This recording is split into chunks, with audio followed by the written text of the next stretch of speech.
Hello all. வீட்டில் function mode. பொண்ணு வீட்டிலேருந்து பத்திரிக்கை வைக்க வந்தாங்க. அதோட குட்டி vlog தான். நான் நேற்று அம்மா வீட்டில் இருந்ததால் மார்னிங் அங்கேருந்து தான் ரெடியாகி எங்கள் வீட்டுக்கு வந்தேன்.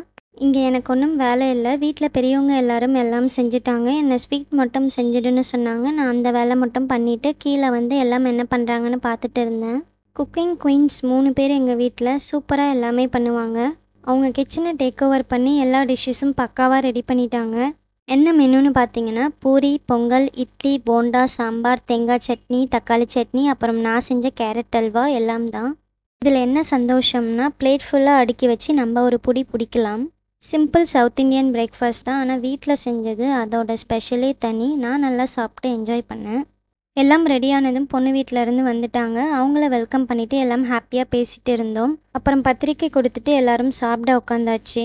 டிஷ்ஷஸ் டேஸ்ட் பண்ணிவிட்டு எல்லாம் நல்லா இருந்துச்சுன்னு சொன்னாங்க. அன்றைக்கி ஒரே பாசிட்டிவ் வைப் தான். மார்னிங் ஃபுல்லாக கலகலன்னு வீட்டில் ஒரே ஹாப்பி மூட் தான் எல்லாருக்கும். சாப்பிட்டு முடிச்சுட்டு கொஞ்ச நேரத்தில் எல்லாம் கிளம்பிட்டாங்க.